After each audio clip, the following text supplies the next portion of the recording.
Well, welcome everyone. My name is Paul Sharkey. I'm just doing some very brief housekeeping before we begin.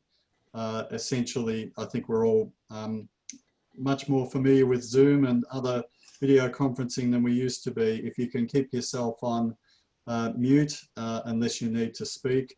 If you need to take an urgent call, please take your video down and obviously your mic on mute. We encourage questions. There is a chat facility. If you hover over the screen, you'll see the chat facility come up as one of the options. Please use that. It's like a little call out in the middle of the screen at the bottom. And we'll certainly take questions from there. With this sort of number, that's sometimes easier to make sure that no one gets missed out. The meeting code will be put in the chat session in case you've got internet issues, and we'll be recording the session so that we can get back to people if needs be. Thank you very much, and I think we go straight into our acknowledgement of country, Kerry Ann. To report corrupt conduct. In recognition of Aboriginal and Torres Strait Islander peoples' spiritual and cultural connection to country, we acknowledge the traditional custodians of the Kulin Nations. We acknowledge the continued care of the lands and waterways over generations and celebrate the continuation of a living culture that has a unique role in this region. We pay respects to elders, past, present, and emerging, for they hold the memories, traditions, culture, and hopes of all Aboriginal and Torres Strait Islander peoples across the nation, and hope they will walk with us on our journey. We also extend that respect to all staff, students, and families within the Archdiocese of Melbourne. Together we draw on the rich vein of thought our tradition brings to our shared ministry of education. Lord, we gather in our commitment to the mission of Catholic education in our schools and parishes. Open our eyes to the new possibilities emerging in our time and help us to preserve all that is essential from the heritage we have received.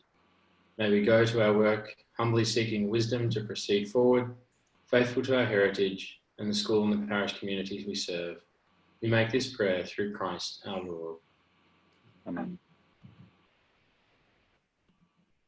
Thanks very much, Father Michael. So I don't think, Fathers, we need to introduce ourselves. I think everyone knows each other pretty well by now.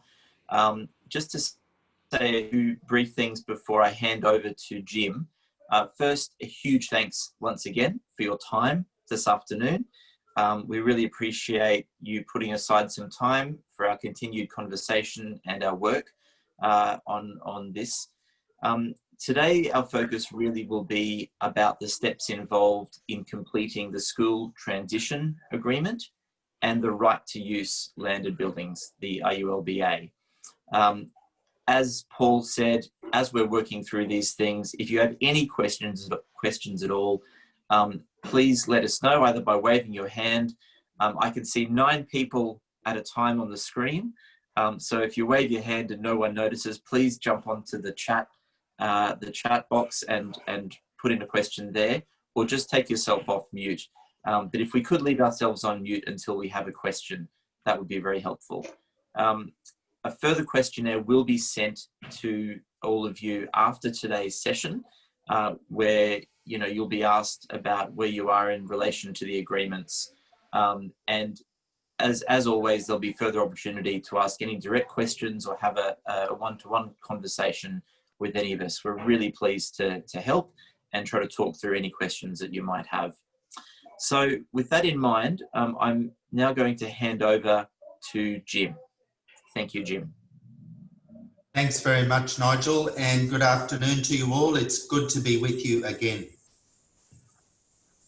We're just going to bring up some slides at this point. Thanks, Kerry Ann.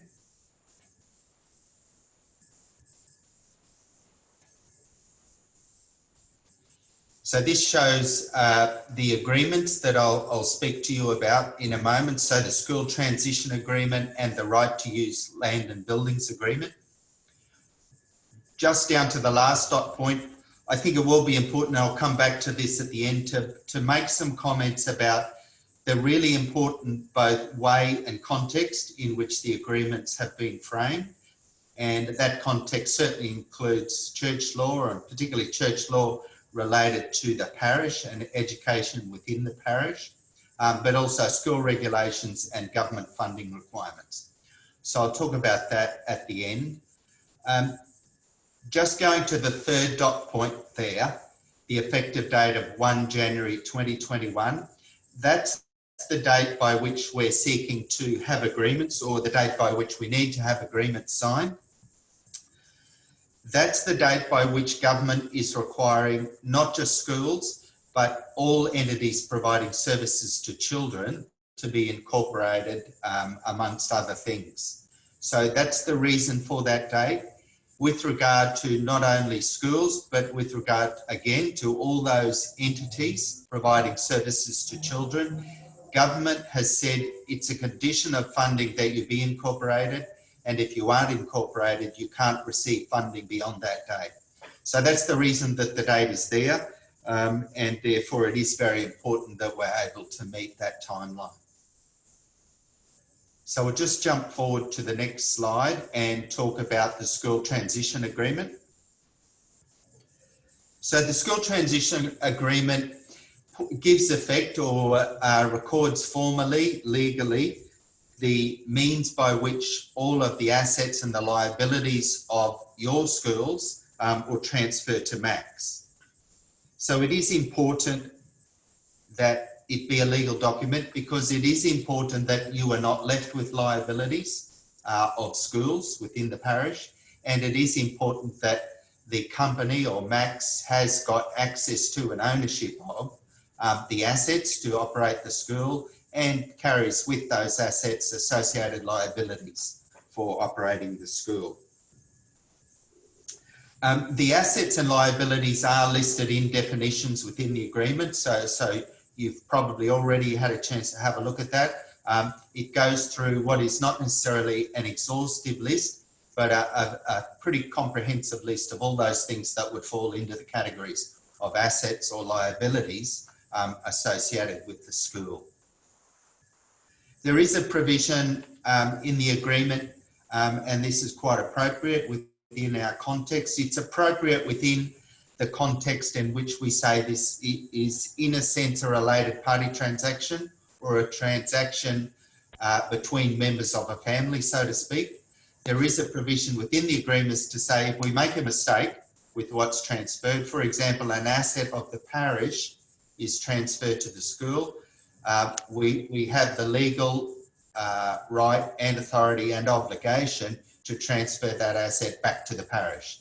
So mistakes could be made in either direction. Importantly, we'll be able to correct those things going forward. So the land and buildings will not transfer. Importantly, they will stay with the parish, and they will be subject to a separate agreement, which I'll talk about in a moment. So within your parish and school, you may have school building funds or library funds or scholarship funds. Those deductible gift recipient funds and the monies within the funds will transition to Max, and those monies would be used going forward for the benefit of the operation of the school and the students within the school. Employees of the school will transition to Max, and again, the School Transition Agreement provides for that. The school employees includes the principal of the school, and so the principal and all the ongoing employees and all the employees with a fixed term employment that goes beyond 1 January 2021 will be offered employment with Max, and they will be offered employment on the same terms and conditions that they have at the moment, and all of their accrued liabilities will be recognised by Max as if they have always been liabilities of Max. So that's important. and it's obviously very important that accrued leave, entitlements, etc. of school staff don't stay with the parish. They need to transition to Max. Again, enrolments will be included within the transition. All students who are currently enrolled or anticipated having continued enrolment in 2021 will have that by virtue of the agreement. Just finally, a quick comment on abuse claims. If there are abuse claims related to abuse of a student or an employee of the school, for instance, in the past, where the allegation is against a member of staff of the school, whether that be a staff member or the principal, those liabilities or potential liabilities will transfer to Max and not remain with the parish. And in a similar vein, if there are historic abuse cases against any previous parish priest within a school, those abuse claims will stay with the parish and the archdiocese and be managed in the same way that those claims are managed at the moment. So I think that's important to be aware of. Claims related to teachers would go and become part of Max. Claims related to clergy in the past would remain with the parish or the archdiocese. I think that's all to say on the school transition agreement at the moment. So we'll move to the right to use land and buildings agreement. So it is important for Max to have secure tenure over usage of the land and the buildings in order to operate the school, but also in order to be confident to invest in the future school operations. So it is, in terms of the right to use agreement, a long-term agreement. It provides exclusive use and possession of the site, the land and the buildings by Max for school education and associated services such as before and after school care or early learning services. And as I said, it is a long-term agreement. So it's a term of 50 years with the option to extend the term site by site for a further 20 years.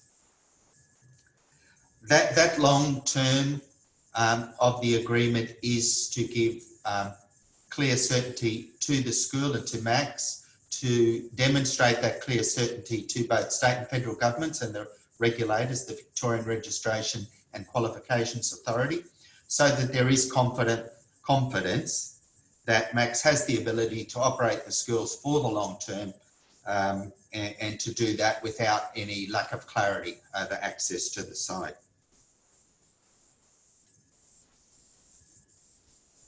If in the future Max were to cease using or desire to withdraw from provision of school education on a particular site, that would go into, as we do at the moment, a substantial consultation process with both yourself as the parish priest with the school and the broader parish community before there was a decision around closure of a school.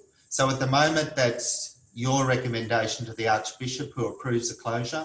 Going forward, that would be a decision of Max, but only able to be taken after substantial consultation.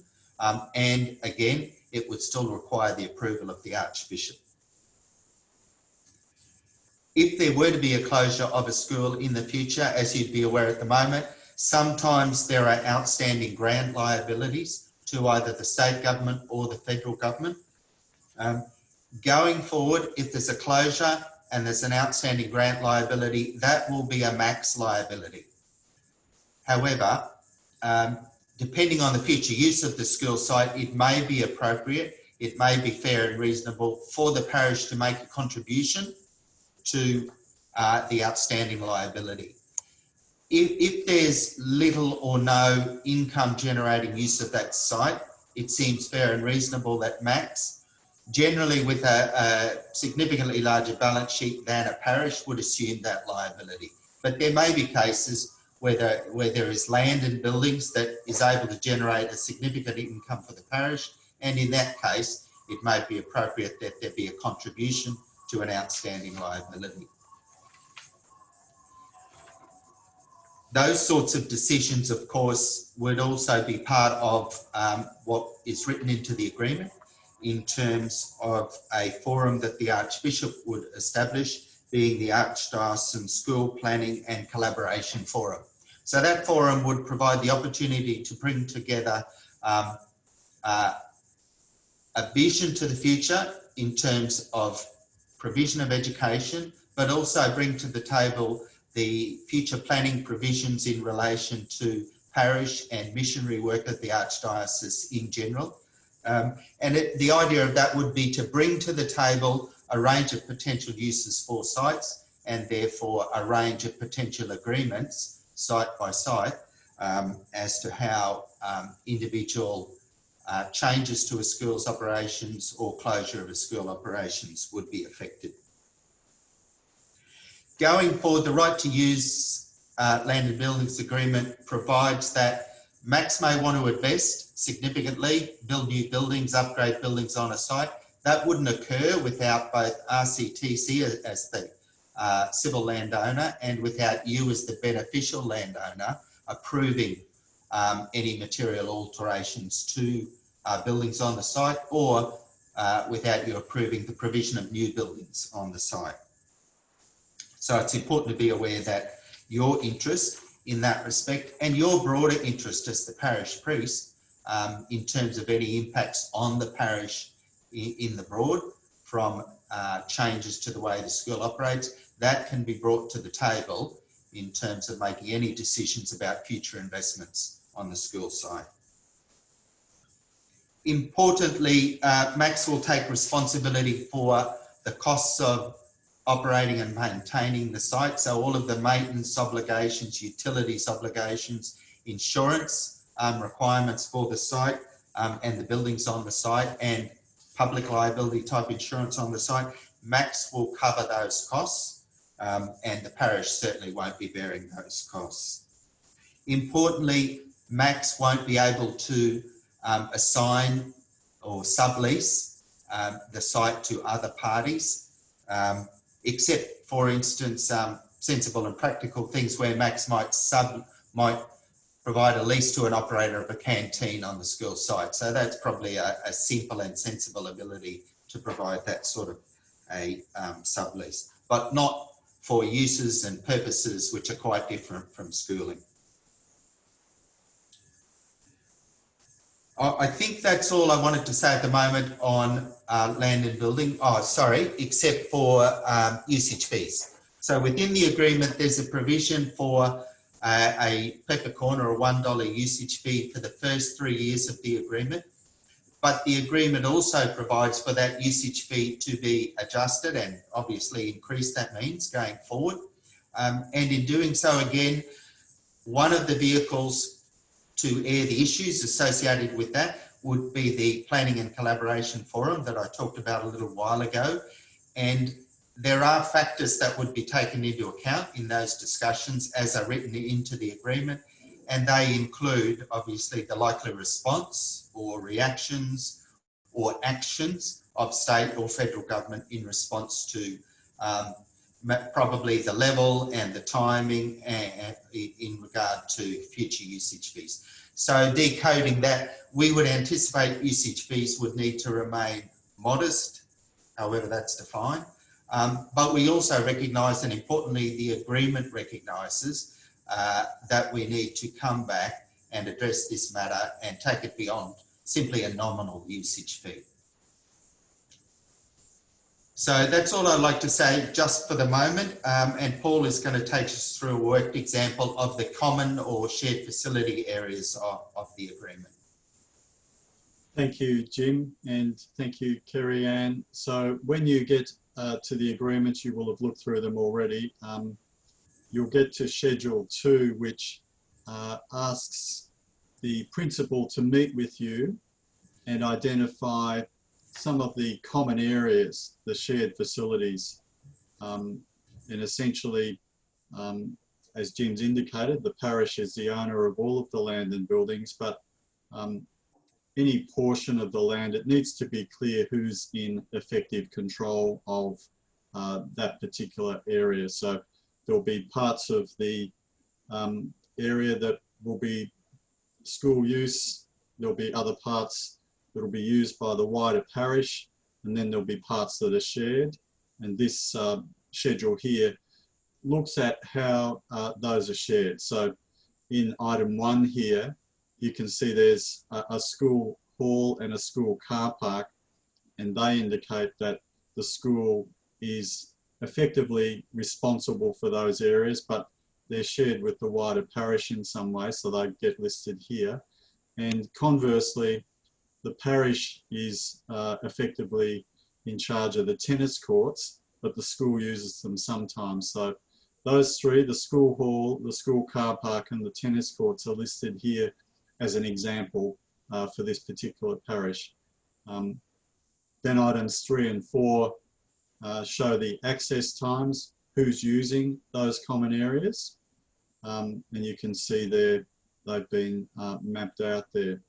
And then items 5 and 6 show how the parish and the school have agreed the costs associated with that shared area, that common area, are apportioned. So in this example here, you've got the hall being used 95% of the time by the school.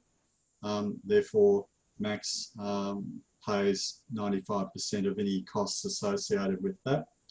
The school car park, there's 100% rated here, notwithstanding the fact that the school uses it, the wider parish uses it at some other points. The agreement here is at 100%, and the tennis courts, 10%'s been agreed between the school and the wider parish here. And you can see those numbers net off going the other way in item 6. Item 7, the usage fees where there's ad hoc usage rather than regular usage, covered under items 5 and 6, ad hoc usage fees where they are relevant. And then here it's an ongoing agreement, so they haven't specified an end date. Essentially, Kerry-Ann, if we go to the request we've made for each school to provide you with a site map. You may have one yourself already anyway, but we're asking each school to provide a site map, hopefully a schematic as simple as this to follow.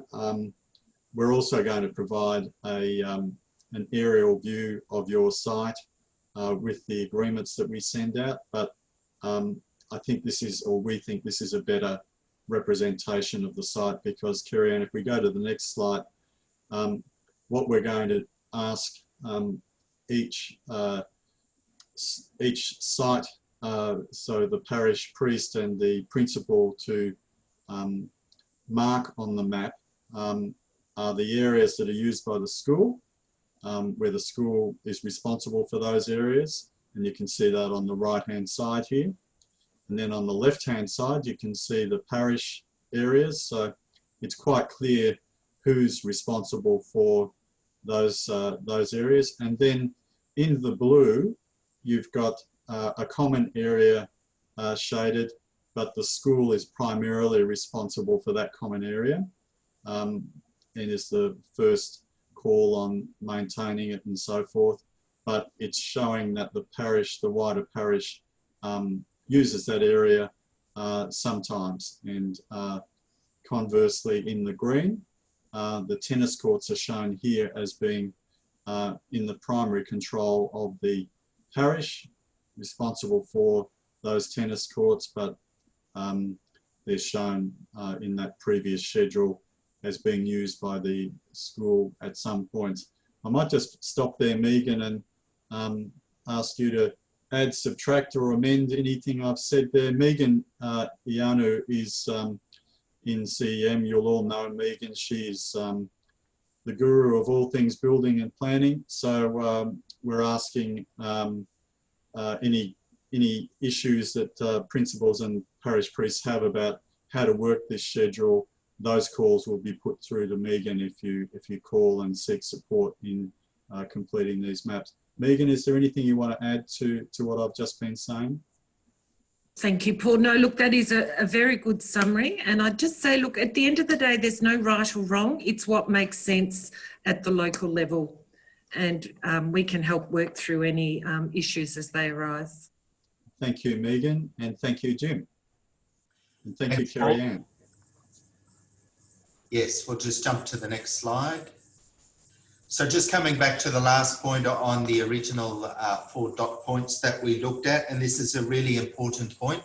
As we said on the starting slide, the agreements have been drafted with a really clear mind to the context, the parish context, school education as a mission of the parish, but also having regard to school regulations and government funding requirements. So the really important parts, obviously, of the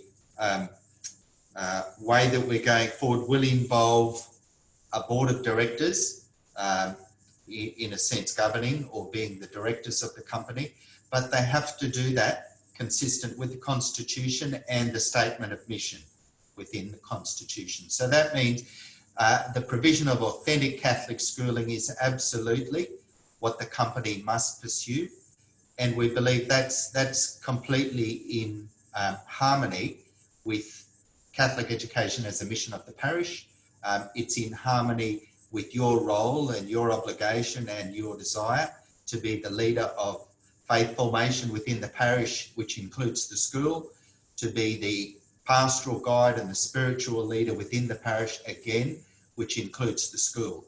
So obviously you're a very welcome presence going forward within the school, just as you are now, and you've got not simply to have confidence that you'll be a welcome presence, you're actually a necessary presence in the school so that it can be a Catholic school in the fullest sense of the word going forward.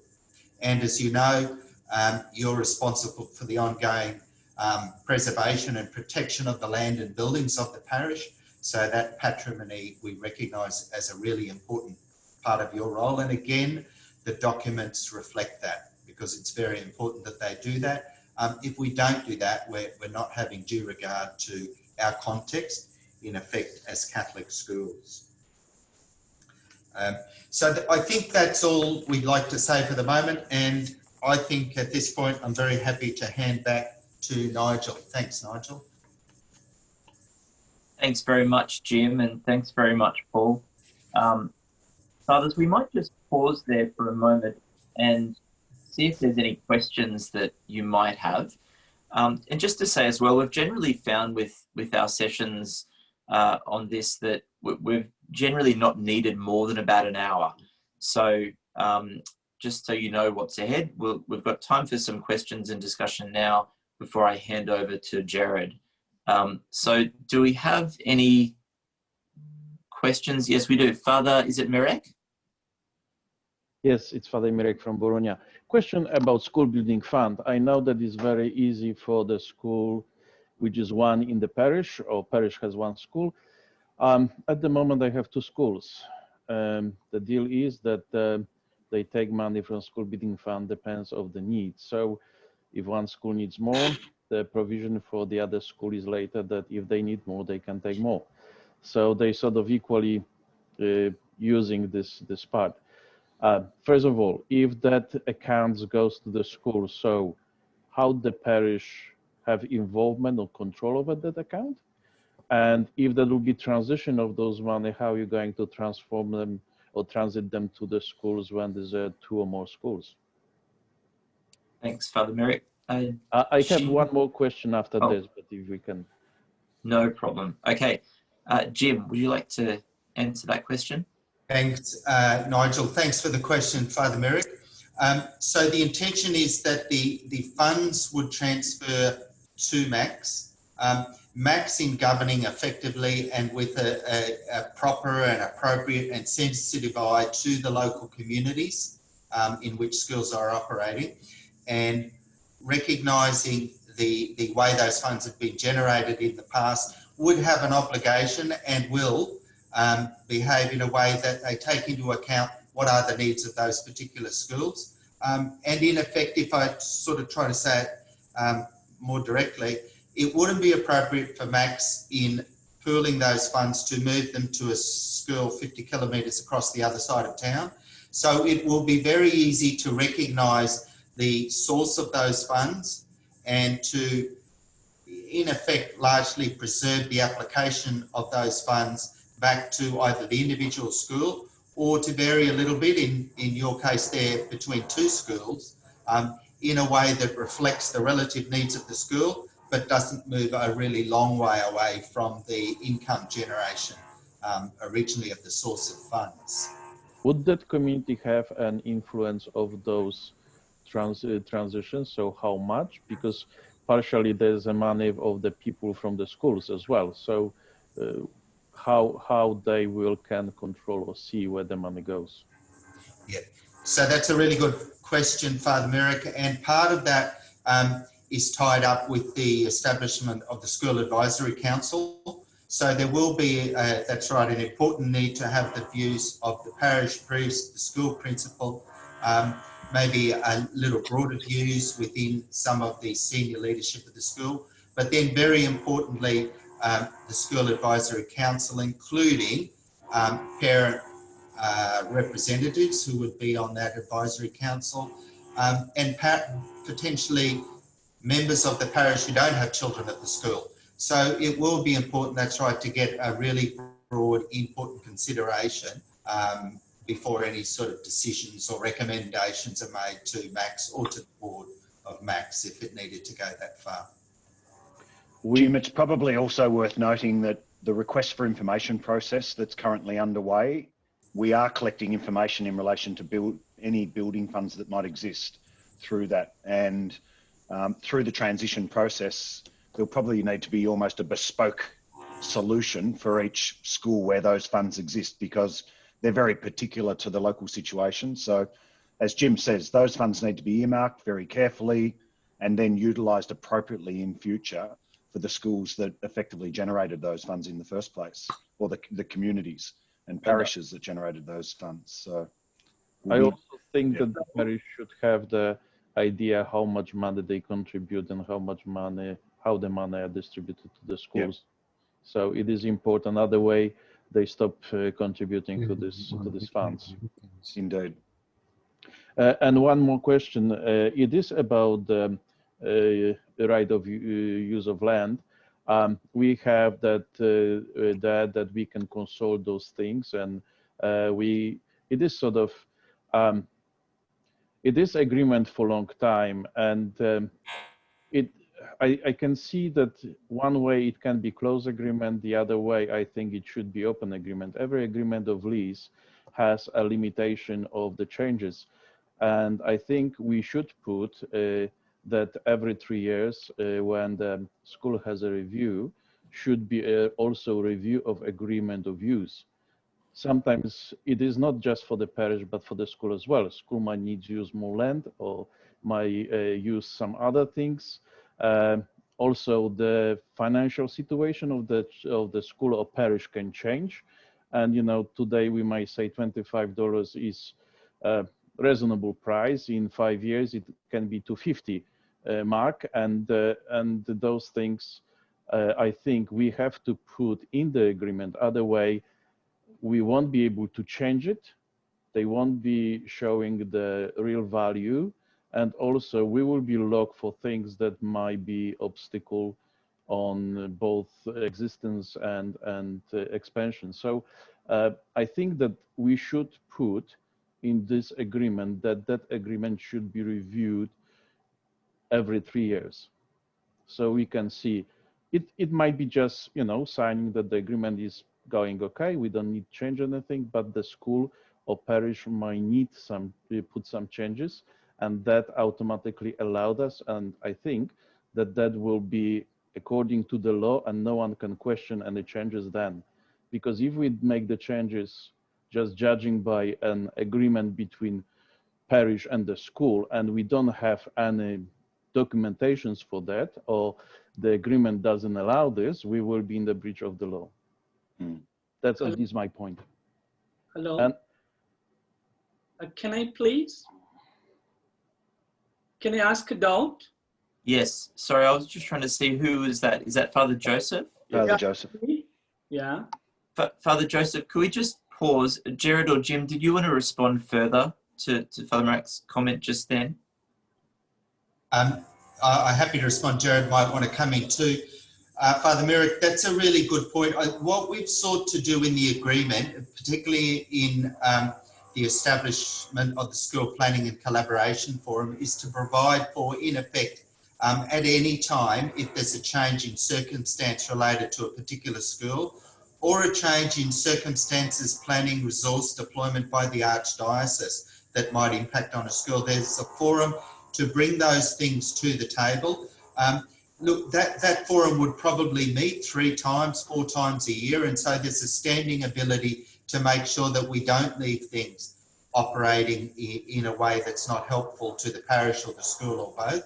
And so that's the intention of not even leaving for every 3 years, but ensuring there's always the ability to raise significant issues that might impact and require some adjustments in the way that the school is operating on its site in collaboration with the parish. And one more thing, and I will finish. Can we have that PowerPoint of those explanations, especially about the sharing, sent to us so we can present to Finance Committee and Parish Pastoral Council, please? Thank you. Yep. Thanks, Father. Father Joseph, I think you had a question.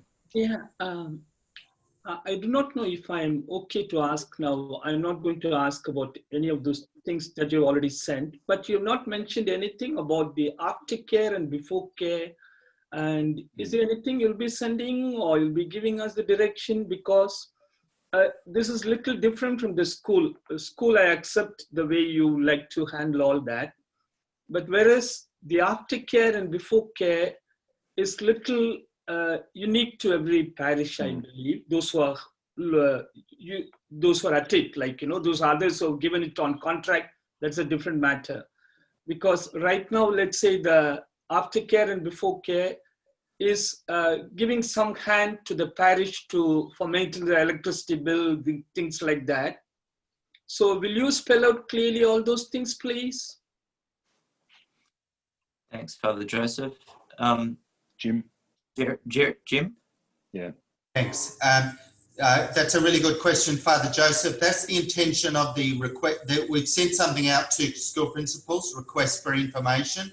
Within that, we've said to us, describe any arrangements, contracts, commitments that the company should be aware of, so that we can preserve the arrangements going forward.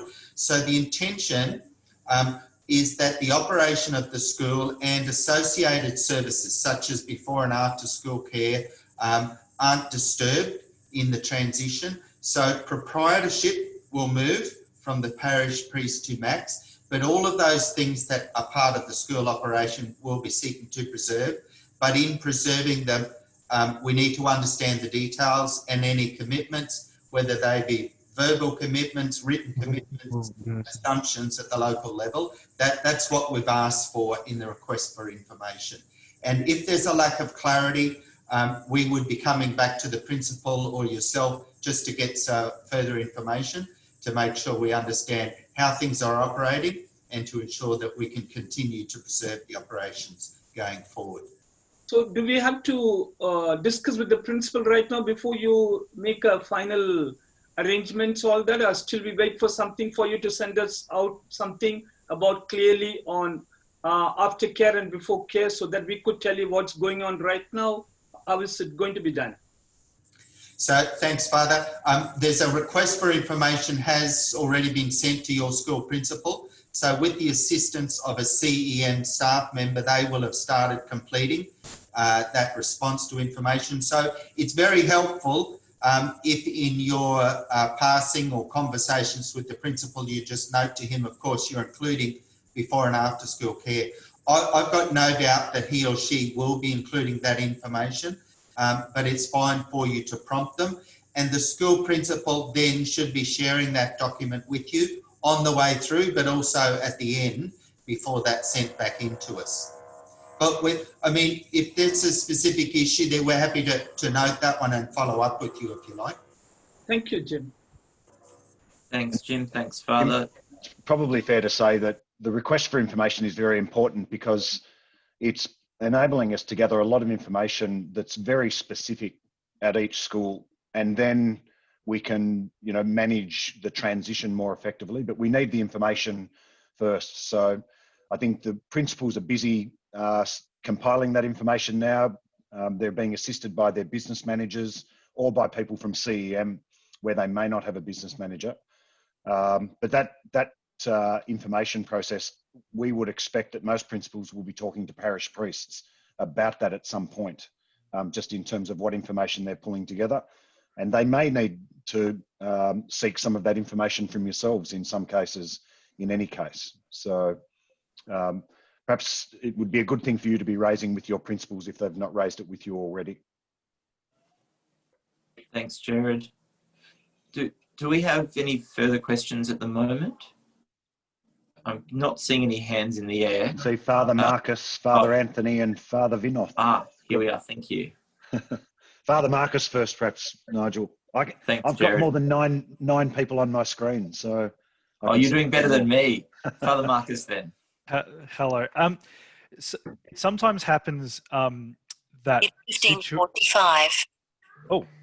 It sometimes happens that situations arise in schools where a priest will need to respond pastorally either to a student or a family or a staff member in a way that's faithful to the, in a sense, the teaching of the church, but where perhaps the leadership of the school might be inclined to deal with it in a different way. And I suppose the question is around, are there clear mechanisms in place to enable the priest to be a pastor and to keep the school faithful to, the truth of what we believe and strive to live in those more complicated pastoral situations as well that arise from time to time? Thanks, Father Marcus. Jim, would you like to say something? And then perhaps Father Mark or Father Michael would like to add something as well. Thanks, Father Marcus. That's a really important and insightful question, and one to which there's never an easy answer. So if I sort of speak with maybe a really crude example, a staff member steals $500 and feels terrible. There were circumstances that drove it, etc., etc. An appropriate pastoral response, that's right, is working with them, assisting them to deal with it, assisting them to explain how it happened, working with, I suppose, family to a degree. All of that I understand fully. That would be what you do. Max has got an obligation under the law now, and which you have as proprietor, and Max going forward would have an obligation under the law to report that matter, including to police. We've got no choice. So it's really a difficult one. And so again, most definitely the parish priest and the principal would need to be in discussion about that matter. But each has got obligations and responsibilities that they will need to carry through, just as we do at the moment. And there's not an easy answer to a lot of them. And a pastoral response it often's got forgiveness involved in there as well. So, but what we can't have, so if I'd be really frank about it, what we can't have is a really helpful pastoral response that says we have to suppress the civil obligations that we've got as a proprietor. Yeah, and I suppose so. I'm not thinking so much of criminal matters, but more sort of the difficult areas culturally, like, there's big issues around gender, for example, gender transition, all that sort of stuff. And that's the complicated scenarios where we are obligated to provide a particular pastoral response, and the leadership of the school might be inclined to go in a different direction. And it's, from what I understand of the way things are structured, the leadership of the school would be obligated under certain policies and things to act in that way, and therefore our ability to minister in that situation could be hampered and to offer a Catholic,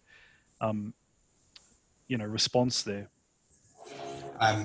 Thanks, and maybe I'll just add to that briefly, and then I'll hand back to Nigel. Again, that's a really good example. So I suppose the school needs to operate in a way that's consistent with church teaching, and so the principal needs to be in discussion, collaboration, understanding with the PP in that regard. The school, though, like you, also seeks to respond pastorally. So the schools are often coming across situations where they say, well, that prima facie, so to speak, is in contravention of church teaching or the way we understand living a proper human or full human life, but they respond pastorally to the student or the family or the context. I would see them doing that again going forward in collaboration and consultation and work with USPP. And Jim, it's worth noting, it'd be great to get Father Mark possibly to speak to this because he's spoken to it at a few of our other introductory sessions. But Father Marcus, the Working Together in Mission Charter that we've pulled together really tries to articulate how parish priests will work with principals going forward, particularly in that pastoral care space, because we see it as incredibly important moving forward. It's, the school is still part of the parish, and that pastoral care and that pastoral leadership from parish priests moving forward is going to be just as important as it is today, if not more important. The Working Together in Mission charter that we've pulled together attempts to articulate the different roles played by the principal and the parish priest in that regard. And we certainly don't want to see that dissipate over a period of time. And while there are difficult legal issues sometimes that need to be traversed, we still want to, wrap Catholic identity around these schools very strongly. And the role of the parish priest is, super critical around all of that. But Father Mark, you've spoken to that in some of our other sessions around the ongoing mission and working together around it. Yeah, thanks, Jared. And Marcus, I reckon that's a really good question because it's one of those rubber hits the road sort of things, and it's probably not a bad one to even to circulate and say, well, what are we going to do when the thorny issues come up, as they will and as they do now. The transition, and Jim has said this too, the transition to Max doesn't make us any less Catholic than we've been, and proudly so.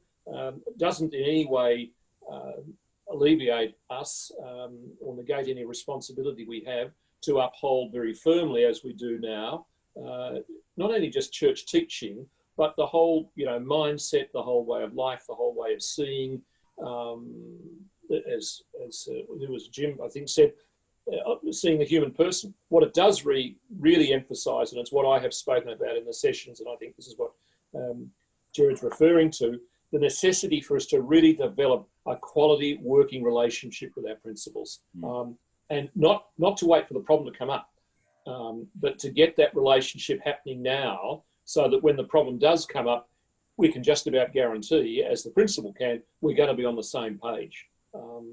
It's been my view from the get-go, really, that this transition to a new governance arrangement, and particularly the Working Together in Mission document, really lays a foundation for us building and improving our relationships. It's documented for the first time ever, the way that parish priests and principals are called to work together. So I think your example's a really good one, and it just does emphasise so very, very strongly and importantly how essential the relationship is. And we need to, most guys have got a great relationship with their principals already, but where it's a bit unsure, or where we're starting off maybe with a new principal, really we need to get down and get with it in terms of enhancing the relationships. Very good. Thanks, Father Mark. And then we had at least two other questions, I think. Father Anthony, and then Father Vinoth had his hand up as well to Nigel. So perhaps Father Anthony. Thank you. Thank you for that chance. I've got 3 questions really. First of all, just going to page 7 of the Right to Use Land and Buildings Agreement on point 12 about insurance. I guess with insurance, if one group's wholly or predominantly using an area, they'll be paying the insurance. But in the common usage part, how is there a formula to follow for that for insurance? How is that going to be worked out? I think, Paul, would you like to answer that? Or were you leaping in, Jim? I defer to you if you would. You go first, Paul.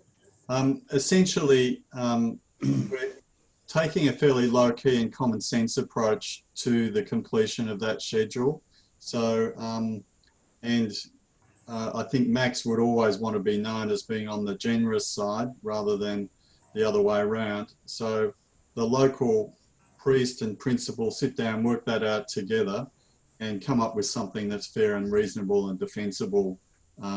If it were ever questioned, anything that's in any way reasonable would be fine. Jim, is that the way we see it? That's right, because if there's, tennis courts or a hall shared facilities, it really depends on the proportion. We don't want to spend $100 to work out how to share $50.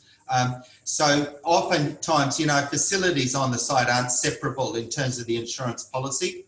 And so they cover all the facilities. And so we wouldn't want to waste time trying to pull that out. So as Paul says, if it's part of facilities that are at least used quite significantly by Max, you'd anticipate Max will simply pay the full insurance bill. Thank you for that.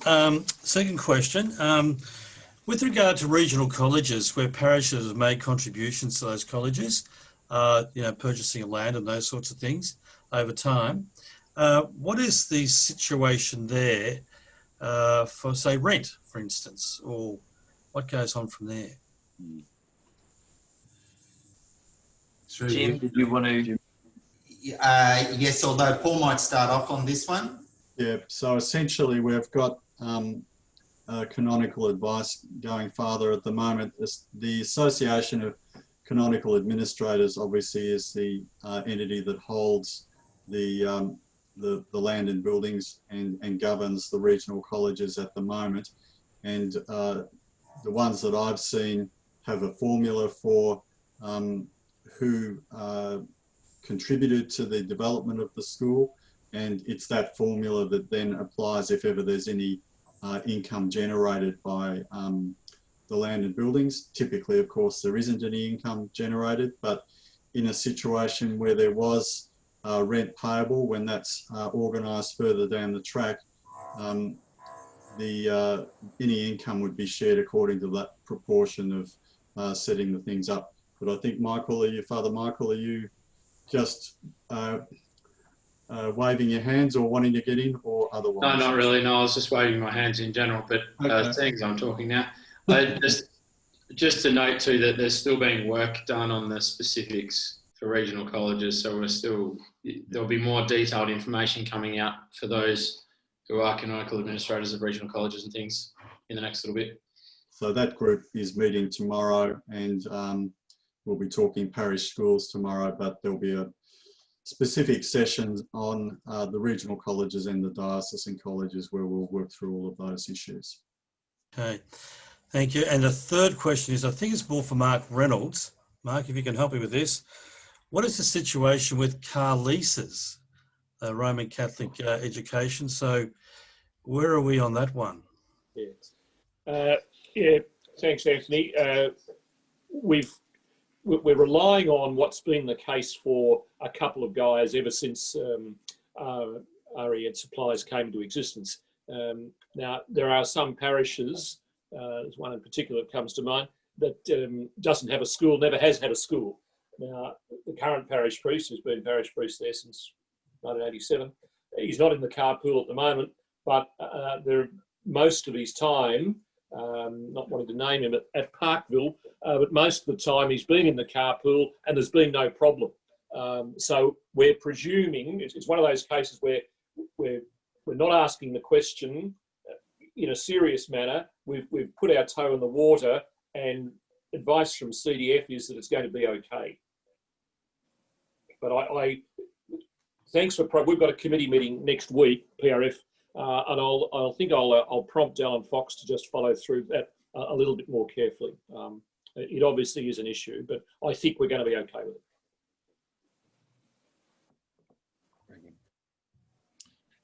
Thanks, Father Anthony. And then I think we had another question. Yeah, Father Vinoth, I think. Father Vinoth, just take yourself off mute. There we go. Yeah, and thanks for this beautiful presentation that you have brought it out. And my question is with regarding to the land commonly shared the places in the parish. And because we have been discussing in the PBC now, and still we have the oral agreement or general agreement with using of hall and car park, as it is said in the, as it is showed in the slides. So to speak with the principal with the documents. So can you please tell us how to deal with this? And the second question is, if the school comes with the proposals, because still I haven't heard anything from the school. I think they are also preparing, as you told, and any proposal comes with regarding moving the parish office from the hall, and Max would negotiate anything for us, anything for the parish. So only these two questions. Thank you. Jared or Jim, I wonder? Thanks, happy to start off. So thanks, Father Vinoth. The intention is in transitioning the operations of the school on 1 January 2021, that the existing agreements and arrangements and understandings are documented a bit further, but preserved and not disturbed. So to the extent, so there is such a variety of local arrangements. The intention is that they get preserved and transitioned. That doesn't mean though that there can't be some further adjustments and variations going forward. But again, they'd have to be as they are now, subject to consultation, discussion between yourself and the school principal, and where it made sense, where it didn't transfer material sort of resources one way or the other, then those arrangements can be accommodated. We know there will need to be continual adjustments. What we're simply putting in place, I guess, through the agreements is a set of documentation that helps us, but also helps your successors, those who come after you, and school principals who come after the school principal, to understand what's in place, and then when there's a need to make adjustments, that can be occurring off a commonly understood set of arrangements at a point in time. Thanks, Jim. And could you please forward to us what you have presented today so that I can put it in the PVC for the discussion. Thank you very much for the explanation. Thanks, Father Vinoth. I think that might be a good moment to hand over to Jared. This next segment. I know that we had one or two who still had some questions. Do we want to, Jared, do you want to pick up from here? Fathers, would you like to hold on to those questions just for a few minutes? And then we can come back to some further Q&A.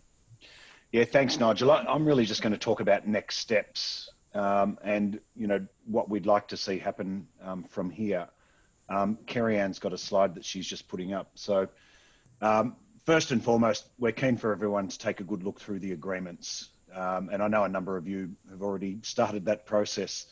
Once you've been through them, if you've got any questions, I guess the one message we wanted to leave everyone with today, there are lots of ways for you to reach out to us to seek further advice or get questions answered. At the end of the presentation, we'll put up a slide which summarises the email addresses, the phone numbers, and all the various places where you can go for assistance. So first and foremost, if you have got any further questions beyond today, please don't hesitate to reach out. We've got lots of people who are poised to assist you. Secondly, and you know, it's come up in discussion a few times today through the questions, the common spaces is the one area within the right to use agreement that we need you to bespoke the agreement for your own local school and parish. So that requires sitting down with your principal, completing that map and the schedule that Paul walked us through a little earlier. Really what we're expecting here is that the current practice that exists today in terms of the sharing of those spaces will continue.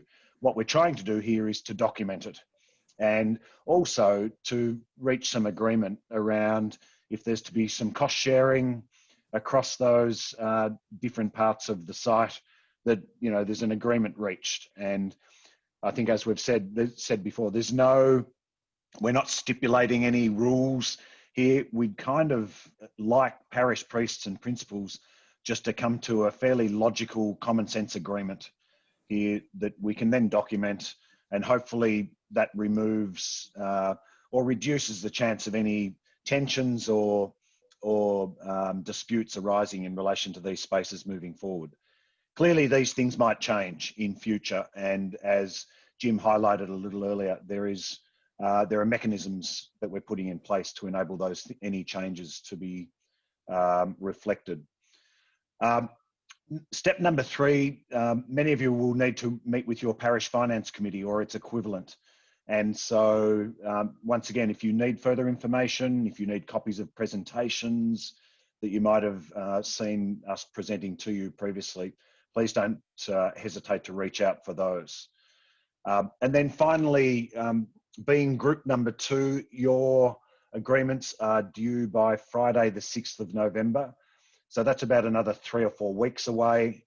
But that's the date that we'd be asking you all to work towards.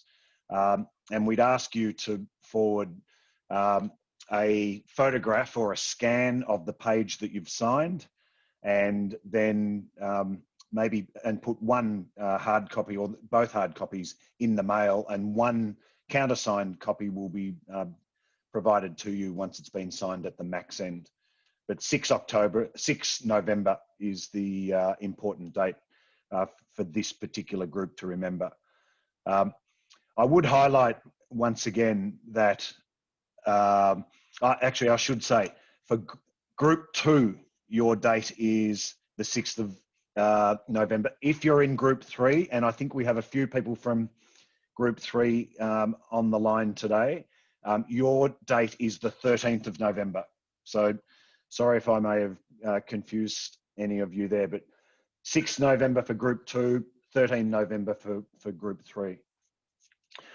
Kerry-Ann, can you just put up the next slide just on where people can get assistance? Yeah, and we'll probably come back to these right at the end of the session, but the governance website, where we've been putting up pretty much all information in relation to this governance change, is a great spot to find information. There's frequently asked questions in there. There's some videos explaining certain things. The phone number 92670320 is available if you want to make a phone call and get some assistance. And the email governance@cem.edu.au is the email address if you want to shoot in an email with any questions that you might have. But the one thing I would want to reinforce time and time again, there are plenty of people to assist here if you've got questions. Legal agreements are not much fun at the best of times. And we're expecting lots of questions.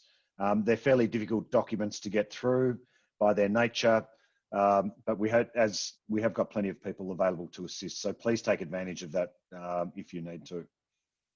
Nigel, I think I'm handing back to you at this point. Thanks, Jared. So we might take that slide down, I think. And then, Fathers, now's a good moment, I think, to ask for, if you have some further questions. It's really been on our minds all through this that, we don't want to be asking our parish priests to feel like they've got to be lawyers. We want you to look at all of what's being proposed and see yourselves really at the heart of things, not just now, but going forward from 1st of January next year with the new arrangements. And we want to make sure that, you see you and the parish as being really essential to everything that's happening. But with all of that in mind, we still have to work through some detail with some of these. So we know that you will all have been having some really important conversations with those in your parish and with each other. So I might ask, if you've got a question now, please can you wave a hand or let us know in the chat session. I must say, Fathers, I'm really looking forward to when we can all meet face to face again. I think we're all going to be very tired of Zoom well, if we're not tired already, we will be soon. I think Father Michael, and then Father Michael, thank you. No, part of me is just I'm very grateful for all the work that's been done behind the scenes, and these documents rather are extraordinary. Well, I've never seen anything like this before. It's a pity we have to read through them and go down this path, but I'm in awe at all the work that's gone on behind, and happy to be involved on that level. I'm sad that even in the church, in the modelling that was shown by, I can't remember who, my experience of church, as Jim said, the authentic Catholic schooling had the number one classroom was the church, and it still is in our practice. Opening school masses, closing sacraments, the amount of, certainly in the parishes I've been a part of, the amount of opportunity for children to come into the actual church, and it is not only part of the parish, of course, it's the centrepiece of the parish, but it's also the centrepiece of a lively school activity, I would have thought. And there's nothing of that. The number one class, in my mind, the number one classroom is the church, and it's not articulated at all. And I find that maybe legally, I just find that really sad, because to be an authentic Catholic school, the church is the number one classroom in my mind. And it's more a comment.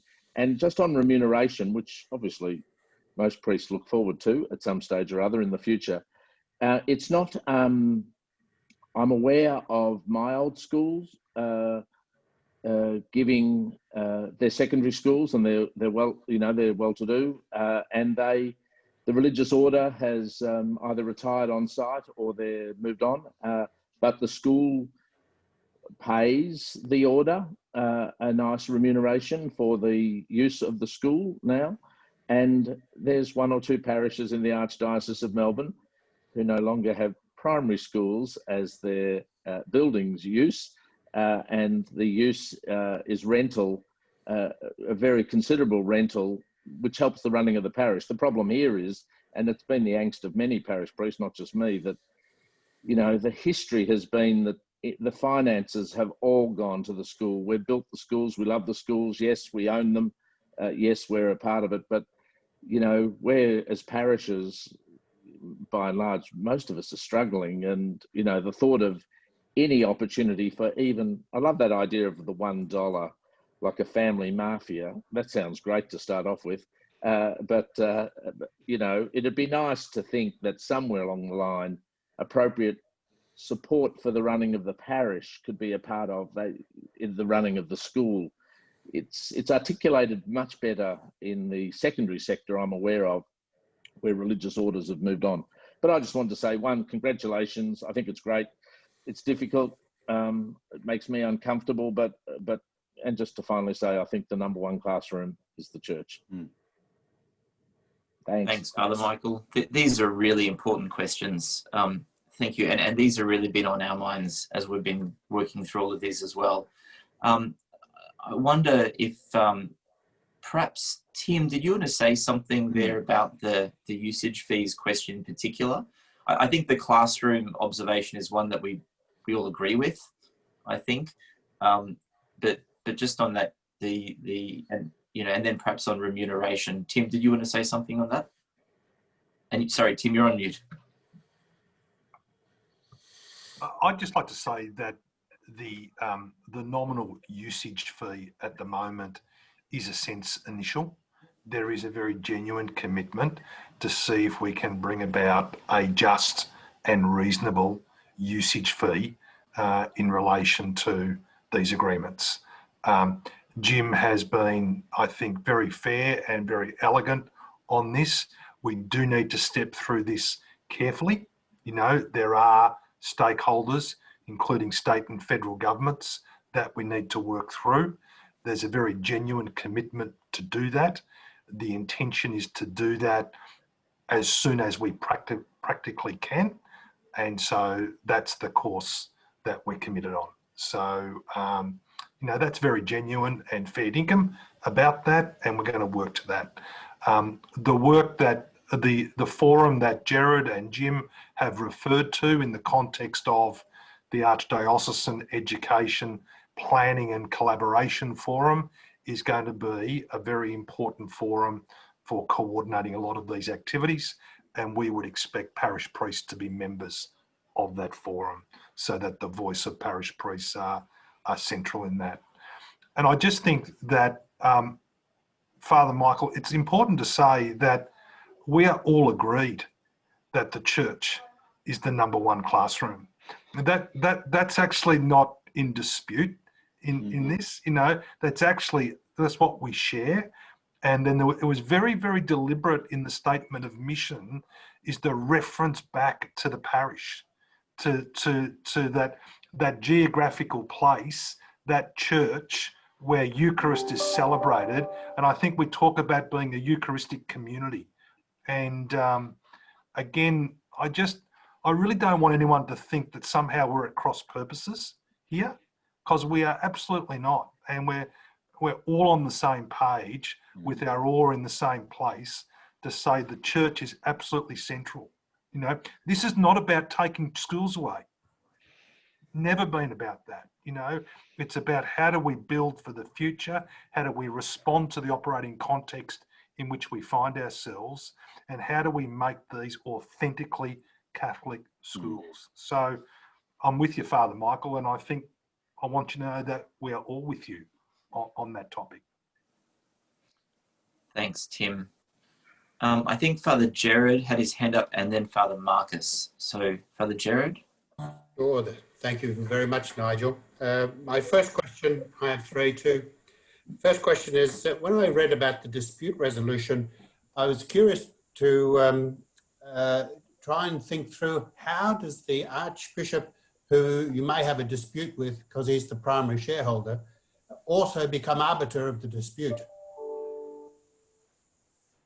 How does that work? I might actually say something on this if I'm allowed. If I can, please, Nigel. Abuse my role as the chair. Father Gerard, I think that it's the sort of disputes that we have had in mind are the ones that generally parish priests have been naming, which are ones where there might be some local dispute that goes on somehow between parish and school, or between parish priest and principal. So at that level, you know, where there might be, and that could happen on any number of issues. It could be on something quite simple and rudimentary, or that escalates, or it could be on something that really goes to the heart of, you know, the mission question that's before all of us. Whatever it is, we didn't feel that it was appropriate that ultimately, you know, if it's a dispute between those two, that ultimately one or the other becomes the arbitrator that decides. We want to see this as something which can be sorted out in family, so to speak, and worked out locally in as far as is possible.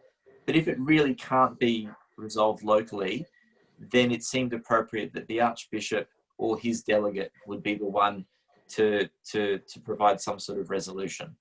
So it was not envisaging a local dispute with the Archbishop, but a local dispute to which the Archbishop might need to speak into. Sure, but if the school is run by Max and the Archbishop's the primary shareholder, he's technically the person you had the dispute with. Well, except that the Archbishop also has an important relationship with the parish as well. So there's a, you know, there's the need for a local solution if that's possible.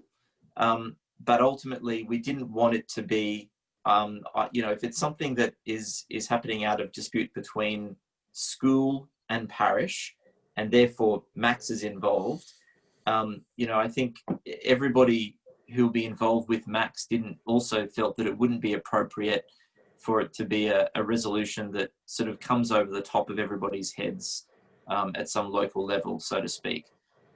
It's a difficult one because if there's a dispute, it's pretty rare that everyone is always happy with the resolution. But ultimately, we want to find a way to resolve it, and then for the Archbishop to step in if need be, or his delegate. I think Father Michael wanted to say something there, Nigel. Yeah, thanks. Thanks, Nigel. Thanks, Tim. Just to add there, Father Gerard, that if we're talking about fairly serious disputes with the Archbishop and a parish priest, that'll be governed by the usual procedures in canon law. They don't stop occurring just because we're setting up something different. So the documents that we're looking at are sorting out those local disputes, essentially between a parish priest and a principal, who are trying to operate on the same site. That's what that procedure is for. Those more macro disputes would still be covered by the usual procedures under canon law. Thanks, Father Michael. My second question is, last time we spoke, Jim mentioned that the contracts that have been established were reviewed by neutral parties, professional parties. And we did discuss last time that there was a possibility that you might notify the clergy that the neutral parties who are proficient in these areas were happy to sign off on them. But I haven't seen anything in writing about that matter. Sorry, that's my fault. That's coming, Father. Oh, okay, good. Yeah. And my third point was, I'm not sure if I misheard what Jim said because I was distracted here with people at the door, but did you say, Jim, that the Max will have exclusive use of land and buildings? Through you, Nigel. Yes, that's right, Father. They'd have exclusive use for land and buildings for the operation of the school in the same way that they would be having that exclusive use at the moment. What this does is formalise those arrangements. So, for example, after hours, does the parish have access to those buildings or land or not? So again, going forward, if the parish has been having access to a car park, a colo or a gathering area, facilities within the school at night for sacramental preparation, the intention is all of those shared arrangements and uses can continue. We are definitely not wanting to stop sensible and helpful shared arrangements at the local level. Okay, I was just wondering if that was the case, then you'd have to negotiate them accordingly, wouldn't you? Yeah, but the starting point is what you've currently got. There cannot be there can't be disingenuousness on Mac's part to say this is our chance to change the arrangements. That's not going to occur. Thank you, Jim. Thanks, Nigel. Thanks, Father Gerard. Thanks, Jim. I think Father Marcus. There we are. Thanks, Nigel. So just on the usage fees, which has already been discussed a little bit, I know there's a lot of talk about some of the broad reasons why we're not going to apply usage fees in the short to medium term. But I think, has there been a more detailed explanation of those reasons and constraints being given to the clergy? Jim, do you want to? Yeah. Look, the only thing that I'd say, Father Marcus, is that there's been the arrangement or the agreement or a convention at least adopted by the Australian Catholic Bishops' Conference that, rent will not go forward until there's sufficient engagement and agreement with stakeholders. And I think, the bishops are particularly mindful there of state and federal governments. So that's been the convention or the arrangement with the bishops. But very deliberately, we are saying here that we are establishing a nominal arrangement immediately. The intention is in the short term that we will look to find a more just and more reasonable arrangement around usage fees for the longer term. Yeah. And I suppose I think, you know, a short to medium term, you know, peppercorn sort of arrangement or is a good idea.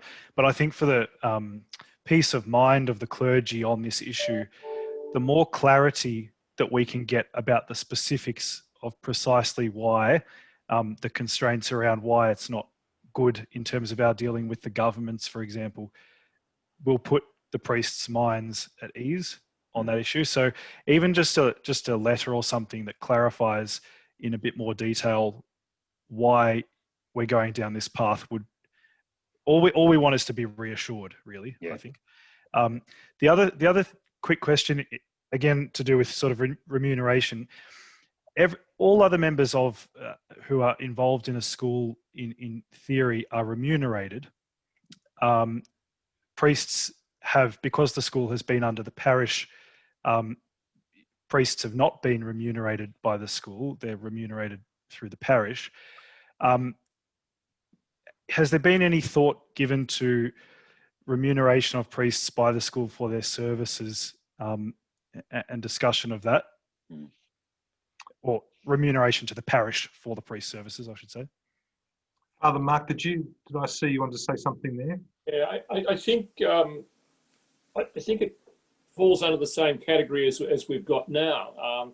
For instance, we provide chaplaincy services to secondary schools, for which, at least in theory, we're not remunerated. It's an expected part of our ministry as priests in the Archdiocese of Melbourne. And the fact that there's the change in governance, it doesn't stop them. They're still parish schools. They're not becoming MAX schools. MAX takes over the responsibility for the administration of the school, but they're still a parish school. And as such, we have a responsibility for ministry, particularly, but not exclusively, sacramental ministry in the school, and that continues. And of course, we are remunerated as parish priests. So I don't really see it, the status or the situation being altered to a great degree. And I'd probably just sort of echo that. And I think it's an important category matter here is that the schools remain the work of the parishes. You know, like that remains true. And the role of the priest as pastoral and faith leader for that parish, including those schools, remains true.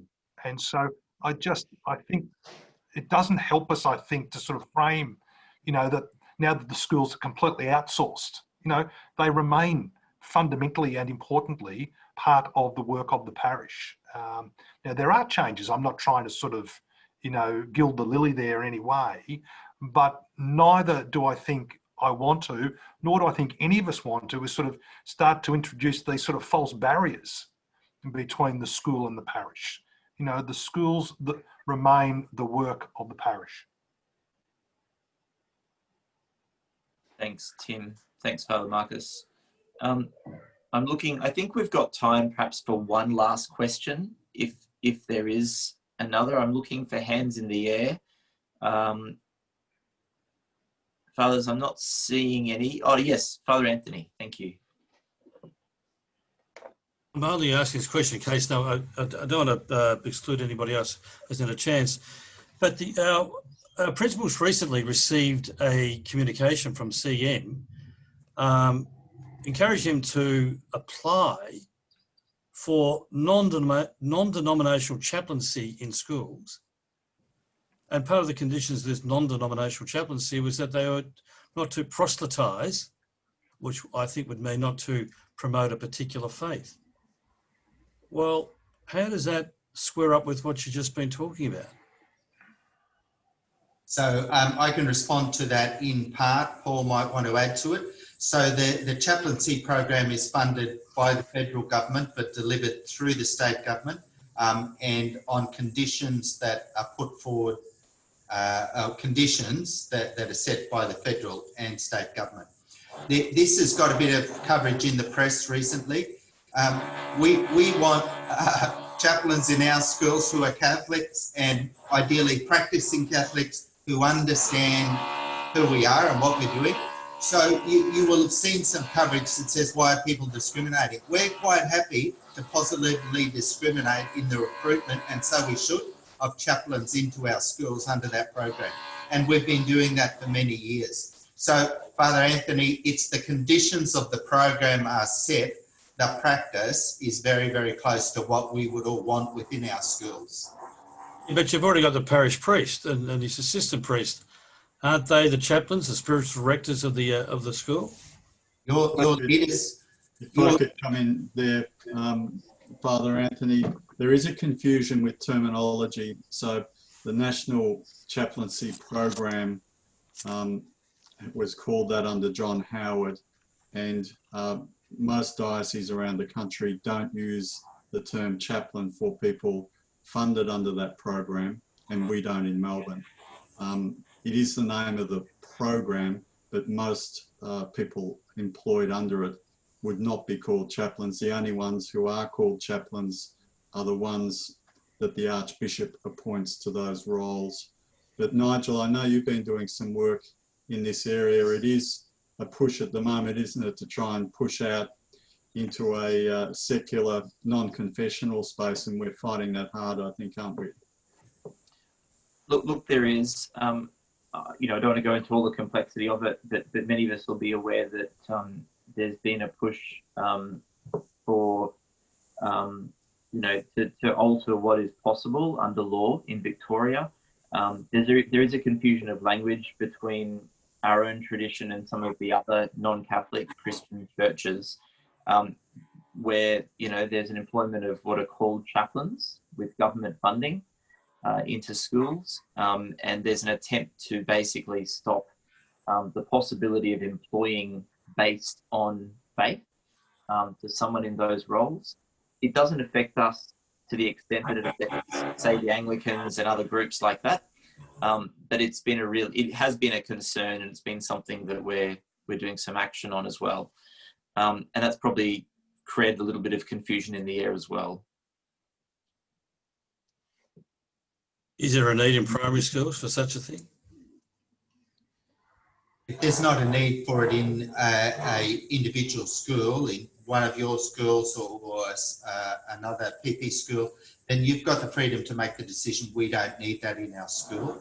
So remembering that you're the leader of mission in the school, you rightly expect that the principal's going to share the responsibilities. Otherwise, we won't get as far as we want to get in terms of mission. So, and all the leadership of the school should be sharing in faith formation and witnessing to what you're leading in the school. So it's intended that it be an assistant, not always within the religious space. Sometimes it's well-being matters, but then that can draw into the religious space. So they're meant to be support and further resourcing. They're in never and couldn't possibly usurp the role of, part of the role of a PP. So, but if there's not a need at a local level, Father Anthony, you know, that's the individual choice of the leader of the school. Thanks, Jim. Thanks, Anthony. Father Anthony, sorry. I think we are at time, really, and I know that there's probably other questions and one or two hands in the air, but I might just ask if, just being with everyone else's time, that we might stop it there. And I just want to go back very quickly to, you know, the advice earlier that we really welcome any further questions. So you will be sent the questionnaire and you will have that phone number. Any of us here at all would be really happy to take a phone call. Any member of the steering committee, including Father Mark and Father Michael, Jim, Jared, Tim, Paul, myself, we're all really happy to try to answer any questions and work through any concerns that you might have. So if you have a burning question, please follow up. We want to be able to answer it and work through it. I just want to finish there and say, look, a huge thanks, Fathers, for your time. Thanks for your investment in this. You know, we actually really appreciate the questions, and the more prickly questions, the better, to be really frank with you. We want to get this right. We welcome them.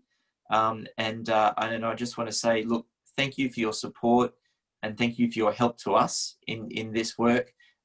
Please just continue to pray for us.